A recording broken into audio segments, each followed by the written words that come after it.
Hello student and friend, S के classes में आपका स्वागत है। आज फिर देख रहे हैं आप लोग इंडियन ज्योग्राफी में देखेंगे भारत की नदियाँ में हम लोग देखेंगे क्या उसका उद्गम स्थल और संगम कहाँ से वो मतलब स्टार्ट होती है और कहाँ वो जा करके ख़त्म होती है, आज हम लोग देखेंगे, है ना। तो स्टार्ट करते हैं। सिंधु नदी, पहला सिंधु नदी कहाँ से उद्गम होती है, कहाँ से स्टार्ट होती है, उद्गम कहाँ से है उसका? तिब्बत में मानसरोवर झील के समीप सनोख्याद हिमनद से मतलब तिब्बत में है, तिब्बत चाइना है ना।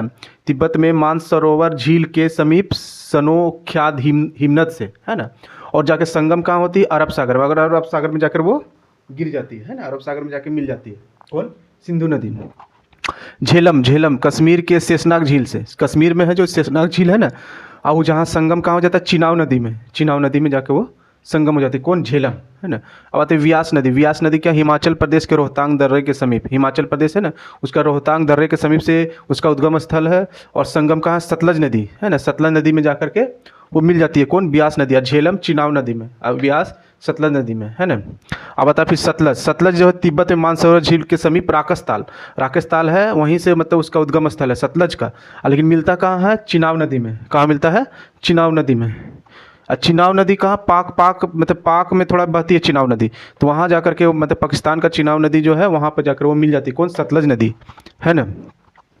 अब आते हैं गंगा नदी जैसे ये गंगोत्री के समीप गोमुख हिमानी से, गंगोत्री के समीप है ना, उत्तराखंड गंगोत्री के समीप गोमुख हिमानी से उद्गम स्थल है। और इसका कहाँ पर है इसका संगम? बंगाल की खाड़ी में, है ना, बंगाल की खाड़ी में इसका संगम है ना। अब देखिए गंगा जो है भारत की सबसे लंबी नदी, भारत में बहने वाली सबसे लंबी नदी कौन है?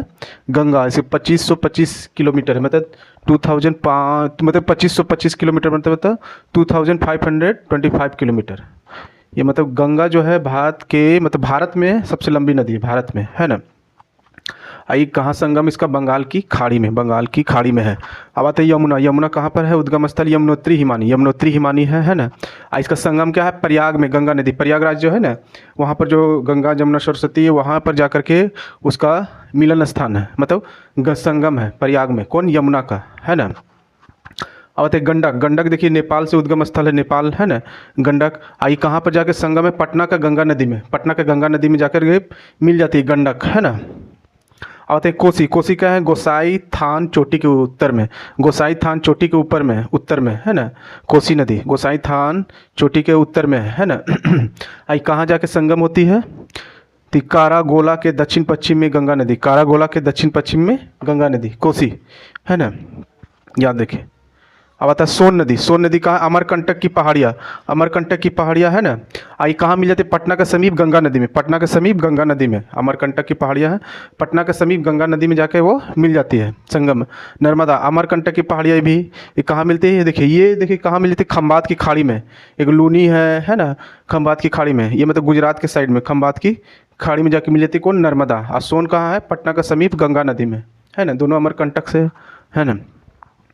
अब देखिए ब्रह्मपुत्र क्या है? उद्गम स्थल तिब्बत में मानसरोवर से 80 किलोमीटर की दूरी चेमयुंगडुंग से मतलब तिब्बत में मानसरोवर से 80 किलोमीटर की दूरी चेमयुंगडुंग से है ब्रह्मपुत्र, है ना। इसका संगम कहाँ है? बंगाल की खाड़ी में, है ना। और आती कृष्णा नदी कहाँ? महाबलेश्वर के समीप पश्चिमी घाट से, महाबलेश्वर के समीप कहाँ है? पश्चिमी घाट से, है ना। महाबलेश्वर का है महाराष्ट्र, है ना, महाराष्ट्र में। तो ये बंगाल की खाड़ी में जाकर कहाँ मिलती है कृष्णा नदी? बंगाल की खाड़ी में। आते हैं गोदावरी क्या है? नासिक क्या है? महाराष्ट्र में। नासिक जिले के त्र्यंबक पहाड़ी, वहाँ से स्टार्ट होती है। कौन? गोदावरी। कहाँ मिलती है? बंगाल की खाड़ी में। इसको गोदावरी को वृद्ध गंगा भी कहते हैं, वृद्ध माने बूढ़ा, वृद्ध गंगा भी कहते हैं, है ना, दक्षिणी गंगा भी कह सकते हैं, है ना। अब आते हैं कावेरी जो कर्नाटक के कुर्ग जिले में स्थित ब्रह्मगिरी पहाड़ी में, अब मिलती कहाँ है? बंगाल की खाड़ी में। ये इसको देखिए, कावेरी को दक्षिण भारत की गंगा भी कहते हैं, देखिए दोनों में कन्फर्म है। दक्षिण भारत की गंगा कावेरी को भी कहते हैं, इसको दक्षिणी गंगा भी कहते हैं, गोदावरी को। लेकिन वृद्ध गंगा जो इंपॉर्टेंट है, गोदावरी, वृद्ध गंगा। अब आते हैं बेंगई क्या है? ये उद्गम स्थल का है? पश्चिमी घाट के समीप, मदुराई के समीप। पश्चिमी घाट है मदुराई के समीप। मदुराई कहाँ है? तमिलनाडु में, है ना। अब मिलती कहाँ है? बंगाल की खाड़ी में, बेंगई, है ना। हाँ, तो आपने देखा। फिर उसके बाद देखिए इंपॉर्टेंट क्या है, देखिए गंगा नदी को बांग्लादेश में पद्मा नदी कहते हैं। क्या कहते हैं? पद्मा नदी। पद्मा नदी अगर बोला तो कहाँ पर है? बांग्लादेश में कहती है। अब ब्रह्मपुत्र को बांग्लादेश में जमुना नदी कहते हैं। जमुना नदी, ये जमुना नहीं, वो जमुना नदी बांग्लादेश में कहते हैं किसको? ब्रह्मपुत्र नदी को, है ना। तो देखिए अभी सिंधु, देखिए इंपॉर्टेंट क्या है इसमें, जैसे देखिए सिंधु है, तिब्बत के बाद गंगा। गंगा सबसे इंपॉर्टेंट है, गंगा 2525 किलोमीटर है, यही तो जान भी करते हैं। देखिए सबसे नर्मदा। नर्मदा क्या है, कहाँ पर जाके मिलती है? इसका संगम है खंबात की खाड़ी, लूनी हो गया, है ना, ये सब कहाँ है? खंबात की खाड़ी में जाकर के मिल जाती है। ब्रह्मपुत्र है ना, तिब्बत के मानसरोवर से 80 किलोमीटर की दूरी चेमडूंग से, है ना।